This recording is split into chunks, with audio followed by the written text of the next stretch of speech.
Question: how do you keep up with the news that matters most to you? Getting it from just a few sources or the chaos of social media doesn't give you the complete picture. That's why Smart News is a game changer. Whether it's politics, entertainment, or local news, you get reporting from multiple perspectives. In fact, Smart News pulls articles from almost 500 publishing partners, so you can talk to anyone about anything, knowing you got all the facts. Download Smart News for free today. South Korean officials say North Korea fired more short-range ballistic missiles today. That's right. It is the latest in a series of weapons tests conducted by Pyongyang in recent weeks. Officials say 2 missiles were launched into the sea from North Korea's east coast this morning. The move comes as South Korea holds military drills, something North Korea has condemned and accused the South of raising tensions. Now the United Nations warns North Korea could carry out a nuclear test at any time. For more, let's bring in CBS News security correspondent David Martin, who joins us from the Pentagon. Hi, David. Thanks for being with us. So what does it mean for North Korea and overall stability in the region if Pyongyang begins nuclear tests?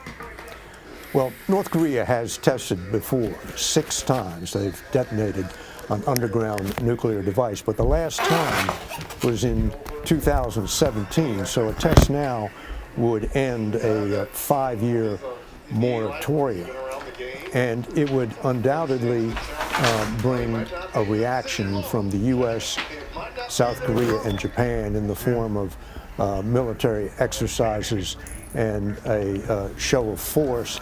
And that, of course, perpetuates this cycle in which each side is accusing the other of provocative acts and reacting to them. And whenever you get that cycle going, there's always the danger that it could spiral out of control. Well, David, is there any insight at all into where North Korea is with respect to its process of developing nuclear weapons? Well, it has clearly demonstrated the ability to launch missiles that could reach targets as close as South Korea and as far away as the United States. And it has clearly demonstrated the capability to detonate a nuclear device. The question is, have they developed a nuclear warhead that will fit on top of any of those missiles, particularly the new ones they've been developing? And if we get another test here, as everybody expects, that test will probably go a long way toward answering that question. And David, we do know that Washington has warned Pyongyang in the past that the use of nuclear weapons against the U.S. or its allies will essentially end the regime, end the North Korean regime. But do we have any more details about exactly what moves the U.S. would take? Well, just yesterday, the Pentagon released its national defense strategy. And one of the lines in there says, there is no scenario in which the Kim regime could employ nuclear weapons and survive. That's about as clear and official as it gets.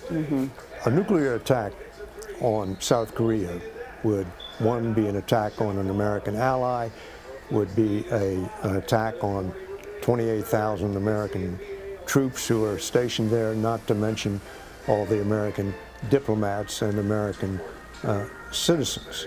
So the U.S. would respond.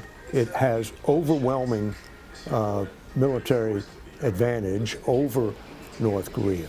So an attack would be suicidal for Kim Jong-un, because the first thing the U.S. would do would be to go after all the leadership targets it has been able to identify in North Korea. Now, Kim undoubtedly has a deeply buried bunker he can hide in, but he very quickly would lose control of his ability to rule his country.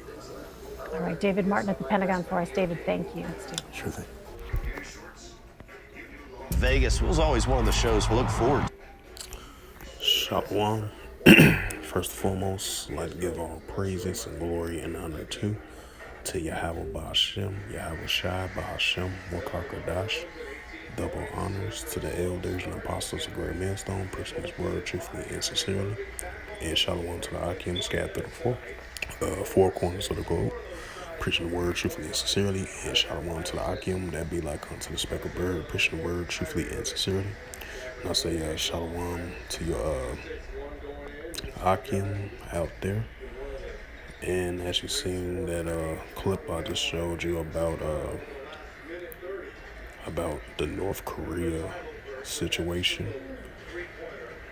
And this is a news article, was updated on November 1st, 2022 at 9:01 p.m. from the Associated Press. And the highlight of this news article, and it reads, North Korea fired 3 missiles towards the sea, forcing South Korea to issue an air raid alert.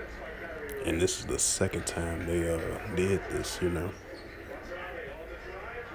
I mean, this is the second time that this have happened, of North Korea firing missiles close off the sea of Japan. They had issue a emergency alert of evacuations because North Korea was firing off their missiles. Now you got this one few weeks later. You know, you have North Korea firing missiles towards the sea, and you had an air raid alert in South Korea. You know, and it says the South Koreans have issued an air raid alert for residents on an island off its eastern coast after North Korea fired 3 missiles towards the sea.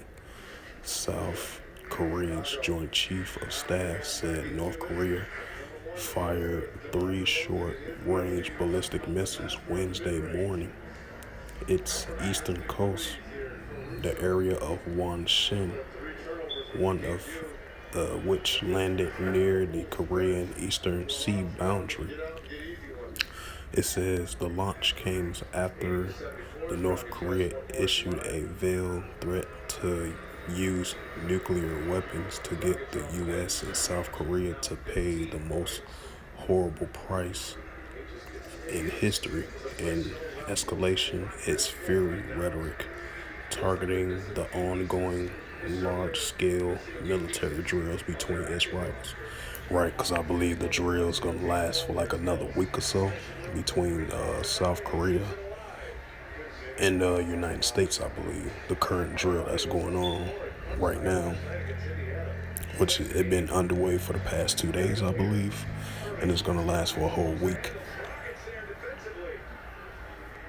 And you know, that's this was day before yesterday. Kim Jong-un made another serious rhetoric warning to the United States and North Korea. I mean, to South Korea, Japan, and the United States, sending a huge rhetoric warning, a nuclear war warning towards them, you know, with the ongoing military exercise drills between the United States and South Korea, and potentially Japan as well, too.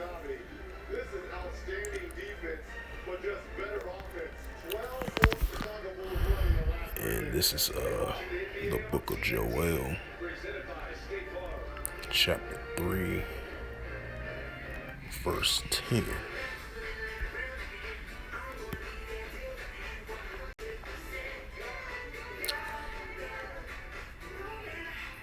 This is the book of Joel, chapter 3, verse 10. Beat your plowshares into swords and the plenty hooks, and let the weak say I am strong, right? Because you're seeing, you know, the weak say I am strong. You know, with North Korea, they're sending countless of warnings to the United States and South Korea and Japan, you know, like I mentioned before, you know, as the United States send warnings back at North Korea as well, too. And North Korea is not really bothered by, you know, the large troops there that's with South Korea and Japan. That's you know, you got U.S. troops stationed in Japan, stationed in South Korea as well too. And you got the cross-border clashes between North Korea and South Korea, and Kim Jong-un consistently firing off missiles, and that put the citizens in the country on alert, Japan as well too. Right, Japan and South Korea on high alert. As you seen, as I was reading an article of, they had the air raid alert, because Kim Jong-un was firing 3 missiles in the eastern coast of the sea in South Korea. Just like I say close to a month ago, same similarity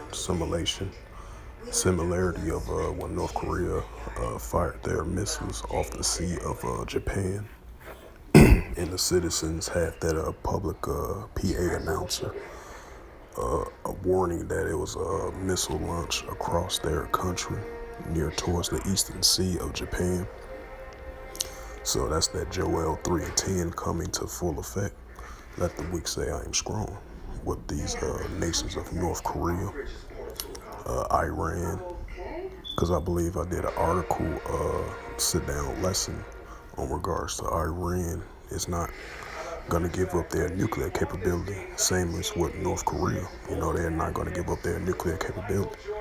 They're going to create and enhance more military enhanced weapons, It's for it to be like a ICBM weapon, a hypersonic weapon, mid-range, short-range, and ICBMs as well too, which North Korea doing as well too.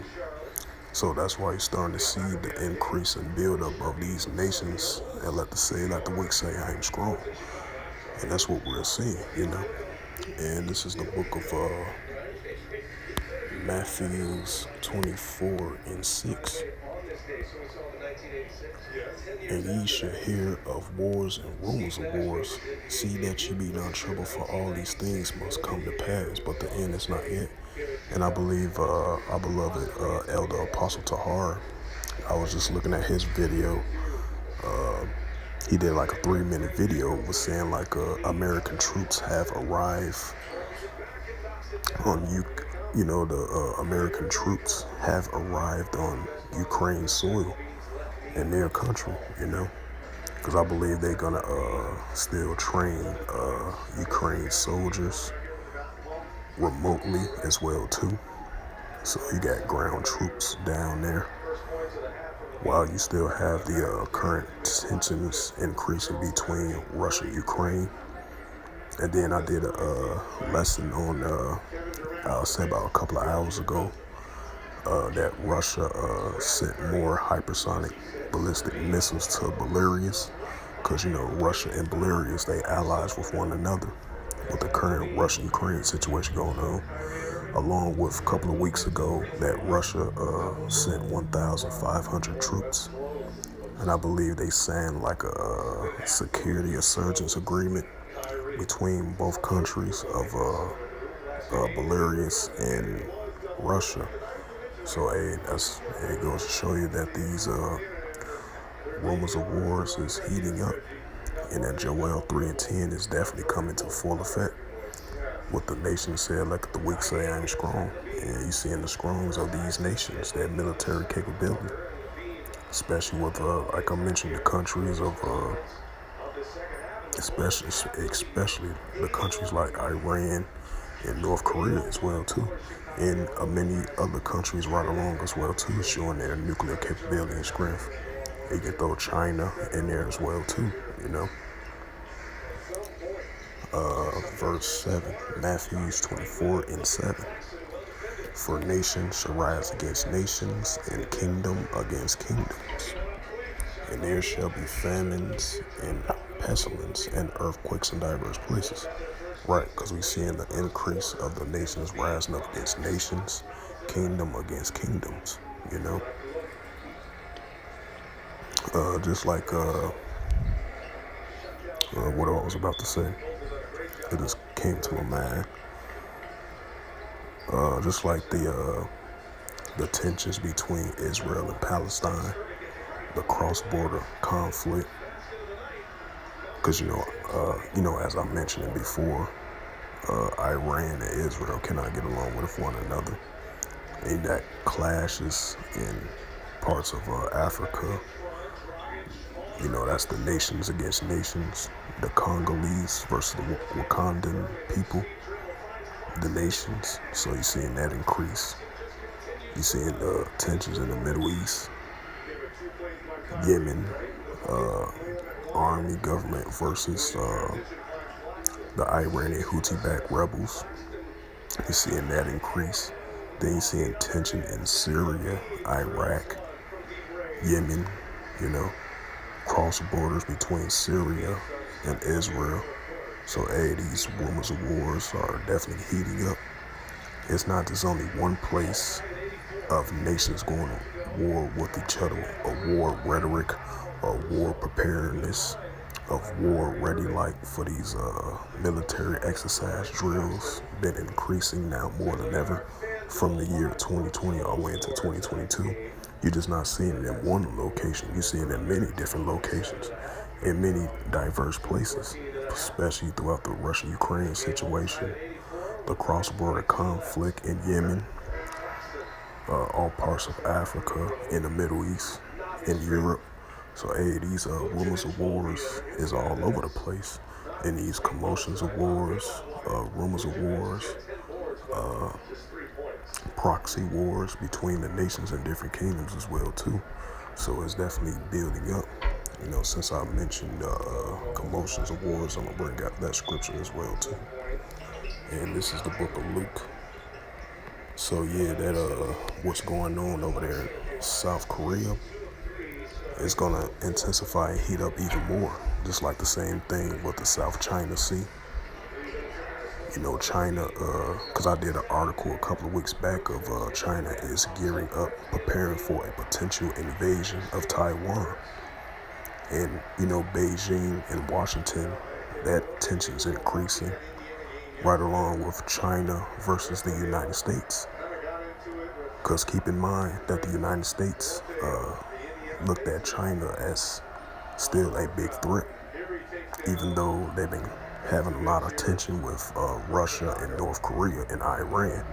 But they, the Biden administration, they said about, I think like 2 weeks ago, or close to like a week ago, they were saying their biggest threat right now, currently at the moment, is China, especially with the technology goods of the chip wars, because Joe Biden signed the chip agreement a few months ago. So it's an economic war, a technology war, and it's going to get to a physical war as well too. And that's what we're seeing increasing. That's why